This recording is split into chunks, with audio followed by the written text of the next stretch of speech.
Jason with Chicago News. It's definitely winter here in Chicago. We've got the 2017 Lexus ES350. This is not really that exciting to look at on the outside. So let's get warm and hop inside. Okay, now that we're out of the cold, the first thing I want to do is turn on the heated seats, but I'm looking around in here and I can't find any. I don't know if I'm just missing the control, but I've been looking for a while, and it's possible that we got warm weather version, and a lot of times if you buy one of these in the South, it might not have the heated seats in it. But for a car that's this luxurious, you know, and it's this price, really wouldn't mind having seat warmers right now, especially on this day. Some of the interior trim on this Lexus is quite good. There's a stitch across the top of the dash here. The wood insert and the aluminum colored trim here looks good, but then you touch the aluminum and it's really just painted silver plastic. Again, the price point of this car, you'd hope for a little bit more. It looks good, it's just once you put your hands on it, it doesn't quite hold up. Wood rim on the steering wheel is actually quite nice. Again, some nice touches here and there, but consistency wise it doesn't hold. This Lexus ES essentially shares a platform with the Toyota Avalon, and you know, there's not much difference between the two vehicles. They have a lot of the same trim, a lot of the same features.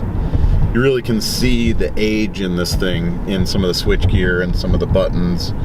You know, it really is an older platform. This was new in 2012. They came out with this body style, but it's very close to the previous generation, which came out in 06. So, you know, it feels like a mid-2000s car more than it feels like a mid-teens car. The one great thing about the inside of this Lexus is just how much space there is. The rear seat, this is a really good sized sedan, so if you're looking for a car with a lot of space, a lot of leg room, this is one to check out. The big thing, however, is that there's so many other cars out on the market in this price point that are just a lot more modern. You know, the Volvo S90 comes to mind. You've got so much more technology in it, so much more efficiency, ease of use. The infotainment system, everything's better. This has that same trackpad control system that we've talked about before with Lexus. It just isn't easy to use. You know, I understand where they're going, and when you're stationary, it's just fine. It's just once you get moving, this takes barely any movement to jog the pointer around, and it's just not convenient. It's actually not convenient to use, and it's not convenient in the center console too. It's got this big hump, it's got all these switch gears and the little trackpad knobs sticking up.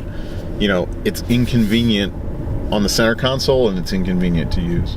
This thing's powered by a 3.5 liter 288 horsepower V6. You know, it sounds good on paper, but when you actually go to put your foot down, there's a really big lag before anything happens. You know, a lot of that's down to the transmission and the engine calibration. It's just tuned to be really soft in how it shifts and how the power is applied and everything. We'll go ahead and switch it over into sport mode here. Sharpens it up a little bit, but there's still just a really long lag between when you put your foot down and when the car starts moving. It's just not that exciting to drive. The steering is really disconnected as well. I mean, again, this is not a performance car. Nobody buys this, you know, because it handles well or has a ton of power. But with a lot of the competitors having a much more engaging driving feel, especially when you switch it over into sport mode, you know, this feels a little bit lacking. And for this big and powerful of a sedan to be front wheel drive, it's pretty lacking in traction as well.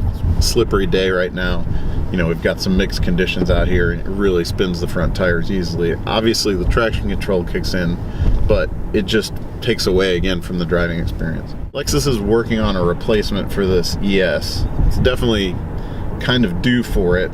We're driving a 2017 model year. Essentially the 2018 is unchanged.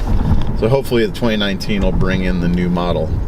One good thing potentially about an outgoing model like this is you can get a good deal on it. So, you know, again, if you're looking for a big sedan, you might be able to get a good deal on the outgoing model. Otherwise, might be better off waiting for the new one. So what do we think of this Lexus? Definitely showing its age, a bit long in the tooth. It's a good big sedan if that's what you're looking for. There's a lot of competitors out there that give you more. With a new one coming in just another model year, it might be better to wait and see what that one brings.